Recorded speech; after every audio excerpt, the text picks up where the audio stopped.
Hello everybody. Today we are going to discuss about serum-free media, which is usually used for the animal cell culture.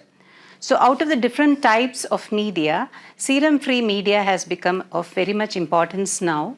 And why is it so important?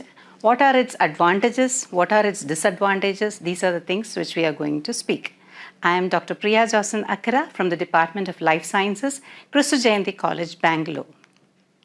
Now, serum-free media is often abbreviated as SFM, standing for serum-free media, and it is a specialized type of cell culture medium used for cultivation and maintenance of cells in a laboratory setting. As we know, in animal cell culture, we are giving an artificial environment for the cells to grow, and we usually supply with a medium. The medium can be a synthetic medium or a natural medium, and this medium actually caters to all the nutrients required by the cell to grow.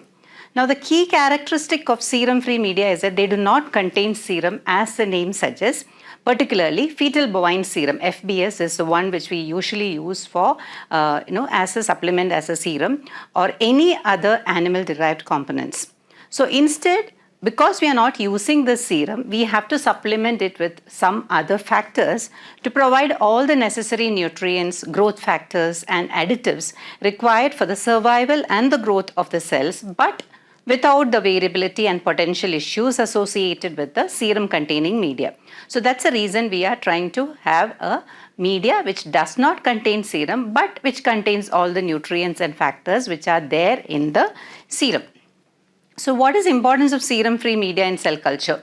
Basically, it plays a crucial role in cell culture for a variety of reasons, of which the main thing is it reduces the risk of contamination. And as we know, in cell culture, contamination is a major factor which actually hinders the research work.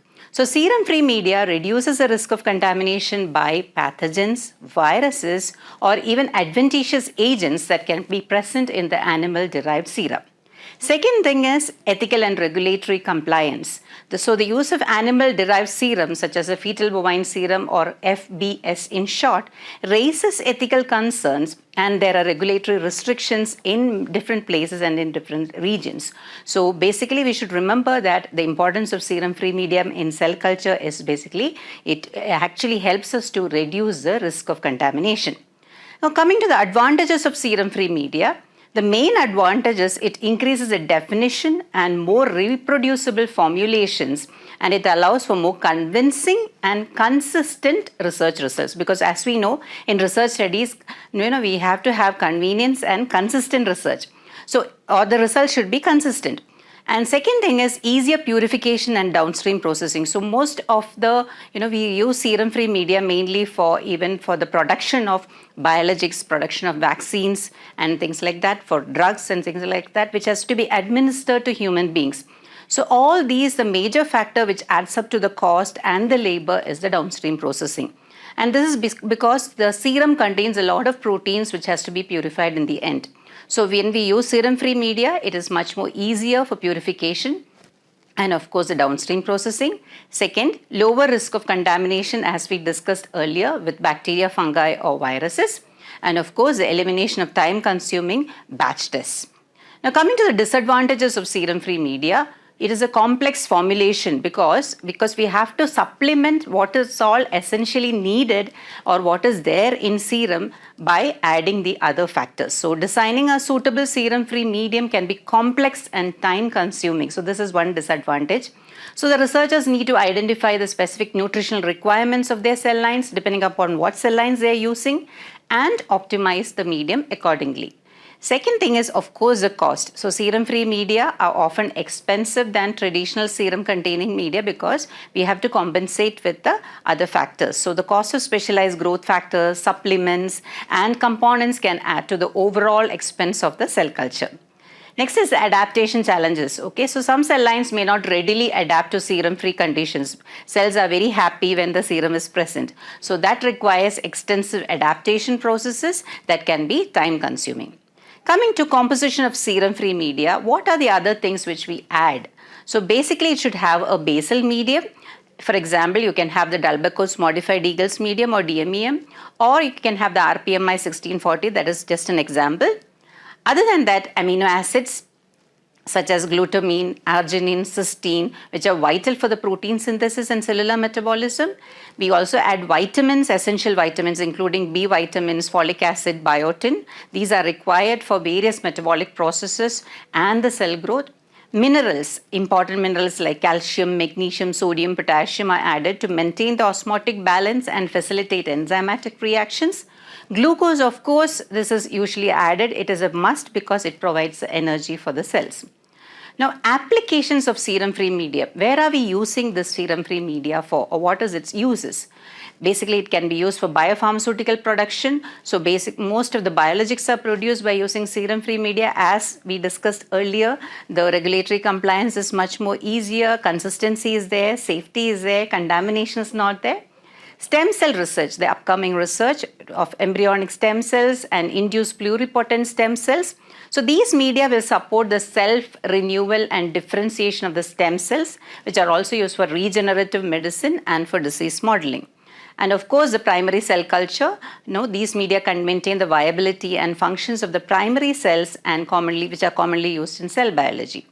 Continuing with the applications, tissue engineering. So this is something which is coming up recently because it provides the necessary conditions for growth and development of engineered tissues and organs, which is especially critical for regenerative medicine and transplantation research.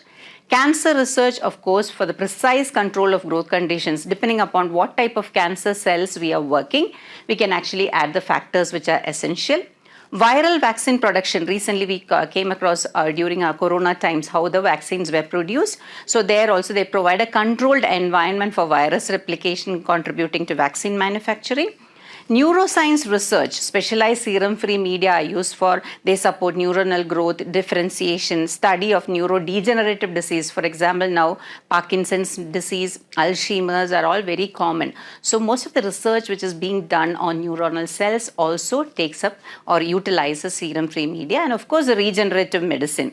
So here we have including tissue repair, wound healing, and development of cell-based therapies. So the applications of serum-free media are immense.